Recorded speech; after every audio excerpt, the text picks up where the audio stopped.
જય માન દાદા, જય માન દાદા, જય કોળી સમાજ, જય કોળી સમાજ, જય વેલનાથ. જય વેલનાથ.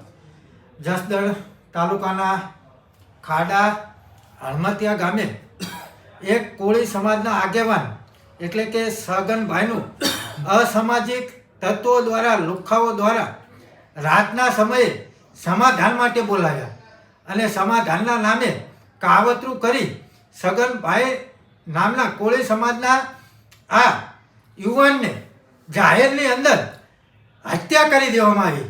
ત્યારે આજે સમસ્ત કોળી સમાજ એટલે કે 2 થી 2.5 કોળી સમાજના યુવાનો, વડીલો, મિત્રો સમસ્ત જસદણ સિવિલ હોસ્પિટલ ખાતે એકઠા થયા હતા અને ત્યાં અમારા કોળી સમાજના દિગ્ગજ નેતા એવા કેબિનેટ મંત્રી એવા કુંવરજીભાઈ બાવળિયા સાહેબે ત્યાં આવી અને કીધું કે 10 દિવસની અંદર જે પણ નિરાકરણ હશે, અસામાજિક તત્વો હશે, લુખ્ખાઓ હશે, એને પોલીસ પકડી લેશે અને એનો સર્કસ કાઢશે.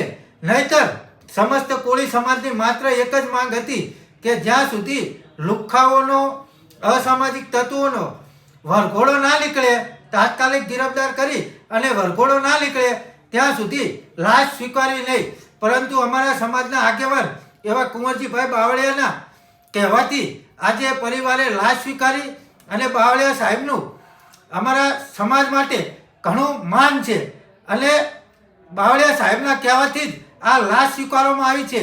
ત્યારે બાવળિયા સાહેબે કીધું કે માત્ર 10 દિવસની અંદર તમામ લુખ્ખા તત્વો પોલીસ ગિરફદારની અંદર હશે. તો આ સરકારને પણ અમે કહીએ છીએ કે માત્ર 10 દિવસ જ આ પોલીસ તંત્રના, આ સરકારના અને 11મો દિવસ એટલે કે સમસ્ત કોળી અને ઠાકોર સમાજનો જો 11મા દિવસે આ અસામાજિક તત્વો પકડાશે નહીં તો 11મા દિવસે 1 લાખ કરતાં પણ વધારે કોળી સમાજ જસદણની અંદર એકઠો થશે.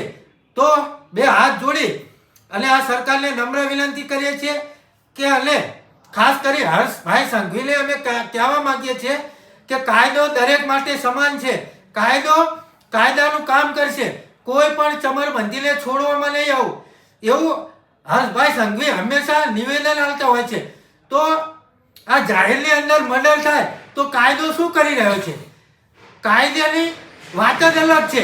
પરંતુ ખેર જે થયું એ, પરંતુ જો 10 દિવસની અંદર આ તમામ અસામાજિક તત્વોને જાહેરની અંદર વરઘોડો કાઢવામાં નહીં આવે તો 11મા દિવસે 1 લાખ કરતાં પણ સમસ્ત કોળી અને ઠાકોર સમાજ જસદણની અંદર ભેગો થશે.